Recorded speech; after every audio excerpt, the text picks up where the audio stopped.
Bonjour à tous et bienvenue sur la chaîne. Alors aujourd'hui, petite vidéo qui répond à une question extrêmement simple. Je vais mettre le micro par là, on m'entendra mieux.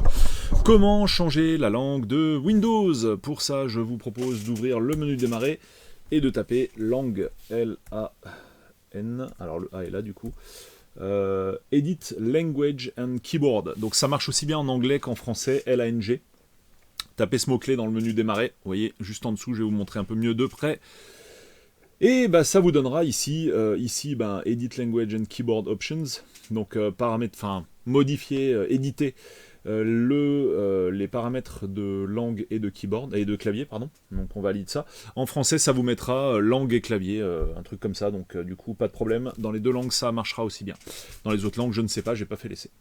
Alors du coup ici on voit que je suis en anglais et oui il faut dire que ici j'ai un clavier en QWERTY et du coup le Windows à la base je l'avais installé en français et j'ai dû le basculer en anglais pour la cliente qui souhaitait avoir une version anglophone tout simplement puisque elle est anglophone et en même temps son clavier est QWERTY. Donc il y avait à la fois la langue de Windows et le clavier qu'elle voulait en anglais. Donc du coup, comment on fait ici Windows Display Language. Donc là, dans votre version française, ce sera marqué langue d'affichage de Windows. Et là, en fait, vous pouvez rien changer dans un Windows français. Moi, je peux changer parce que d'abord, il était installé en français. Mais si vous installez en Windows en français ou en anglais par défaut, vous n'aurez qu'une seule possibilité, donc vous ne pourrez pas choisir. Alors, comment faire pour pouvoir choisir? En fait, c'est simple. D'ailleurs, je ne devrais pas pouvoir choisir français puisque je l'ai viré. Donc ça, c'est marrant qu'il me le repropose. Ici, vous allez cliquer sur Add a Language ou Ajouter une langue dans la version française de Windows. Une fois qu'on a cliqué là-dessus, hop, je vais le faire pour vous le montrer. Là, on va faire la marche inverse, France, donc français-France. Voilà, par exemple, ou français-Canada, peu importe. Et donc là, on voit, c'est la langue d'affichage de Windows. Également, ça va gérer tout ce qui est text-to-speech, donc c'est-à-dire la dictée vocale. Alors, soit la prononciation des caractères écrits à l'écran, donc ce qui s'appelle la synthèse vocale, voilà, tout simplement, ou bien la dictée vocale, c'est-à-dire là, c'est le contraire, c'est vous qui allez dicter, et du coup, avec Cortana, ça va le transcrire sous forme de texte à l'écran. Donc ça concerne également ces choses-là, à savoir la reconnaissance vocale et le text-to-speech. Voilà. On a également la reconnaissance de l'écriture à la main, et oui, pour ceux qui ont des surfaces ou des pads tactiles avec des écrans.